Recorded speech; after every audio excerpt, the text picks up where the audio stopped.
Shalom, selamat pagi dan salam sehat bagi kita semua pendengar renungan pagi di channel YouTube Pendeta Mangatur Manurung. Semoga kita semua penuh dengan sukacita yang dari Tuhan. Marilah mendengar firman Tuhan yang menjadi renungan pada hari ini yang tertulis dalam kitab Kisah Para Rasul pasalnya yang ke-14 ayat 3b. Kisah Para Rasul 14 ayat 3b. Saya akan membacakannya kepada kita sekalian. Beginilah bunyinya. Dan Tuhan menguatkan berita tentang kasih karunia-Nya dengan mengaruniakan kepada mereka kuasa untuk mengadakan tanda-tanda dan mukjizat-mukjizat. Demikian firman Tuhan.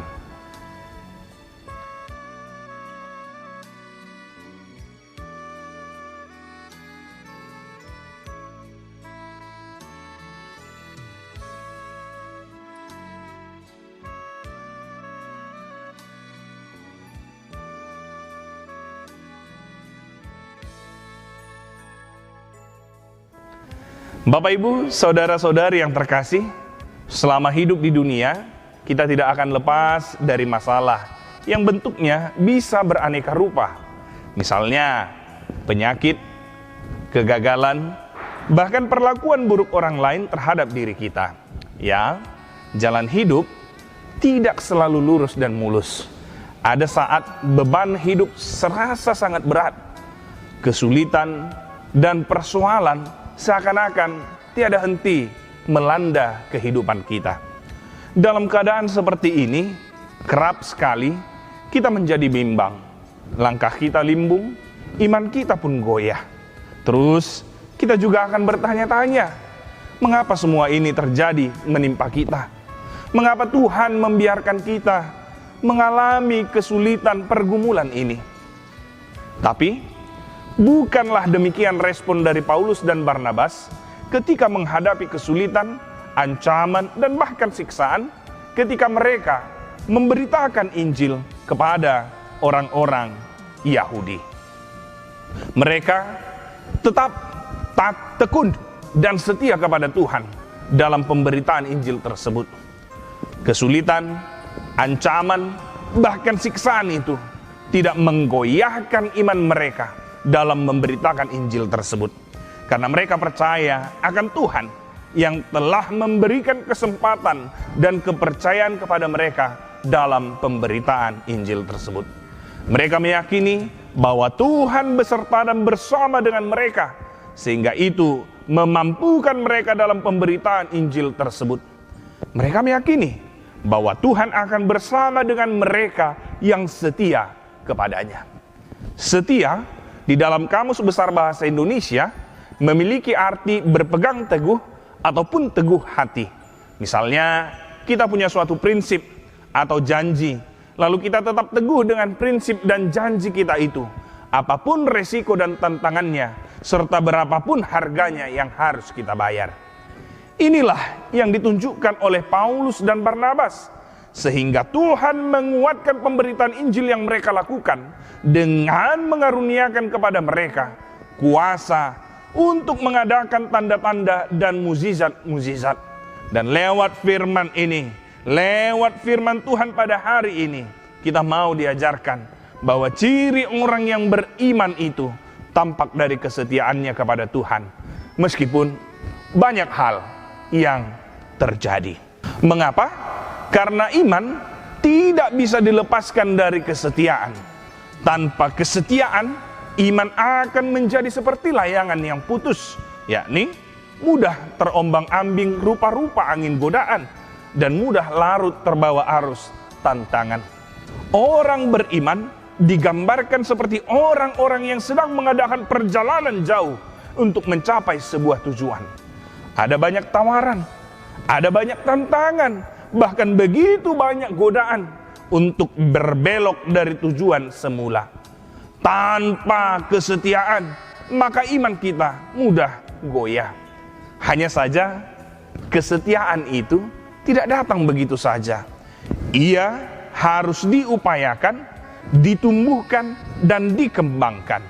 Orang-orang yang setia tidak dilahirkan, tetapi orang-orang yang setia akan dibentuk. Ada upaya-upaya yang perlu dilakukan untuk menjadi seorang yang setia. Pertama, kesetiaan harus dimulai dari perkara-perkara kecil. Untuk berjalan 1000 langkah, kita harus memulainya dengan 1 langkah. Untuk menjadi seorang mahasiswa, kita harus mulai dari sekolah dasar. Demikian jugalah dalam hal kesetiaan. Dan ini sama seperti yang tertulis dalam Lukas 18 ayat 10, yaitu barang siapa setia dalam perkara-perkara kecil, ia setia juga dalam perkara-perkara besar. Sulit mengharapkan seseorang dapat tetap teguh dan setia menghadapi berbagai tantangan. Sulit mengharapkan seorang bisa dengan gagah berani menghadapi tantangan dan ancaman demi imannya. Kalau beribadah saja malas-malasan, kalau baca Alkitab dan berdoa juga sesekali kalau dia mau. Yang kedua, kesetiaan harus diperjuangkan. Ada harga yang harus dibayar untuk setiap beribadah, membaca Alkitab, berdoa, dan melakukan tanggung jawab lain sebagai orang yang beriman. Kerap kita harus berjuang melawan kemalasan, keengganan, rasa lelah, bahkan kita juga harus berjuang menghadapi banyak rintangan yang datang dari luar diri kita, seperti cuaca yang buruk, acara bagus di TV, ataupun acara di sekitar kita tinggal. Tetapi memang justru disitulah letaknya arti mengikut Kristus. Seperti yang dikatakan Yesus dalam Markus 8 ayat 34. Setiap orang yang mau mengikut aku, ia harus menyangkal dirinya, memikul salib, dan mengikut aku. Menyangkal diri berarti menahan diri dari segala keinginan yang secara lahiriah enak dan bahkan menyenangkan. Lalu yang ketiga, kesetiaan kerap juga mengandung resiko. Mungkin berupa cemoohan, ejekan, bahkan ancaman. Mungkin jadi sulit untuk naik pangkat, mungkin juga akan dikucilkan, bahkan bisa mendapatkan siksaan. Seperti apa yang dialami oleh Paulus dan Barnabas. Tetapi tidak usah kecil hati. Tuhan tidak akan mengecewakan orang-orang yang setia kepadanya. Lihat, Paulus dan Barnabas tidak dibiarkan sendirian. Bahkan Tuhan menguatkan pemberitaan Injil yang mereka lakukan dengan memperlengkapi mereka dengan karunia dan kuasa, yaitu membuat tanda-tanda dan mukjizat. Tuhan tidak tinggalkan ia yang setia, tetapi akan menopang mereka yang setia.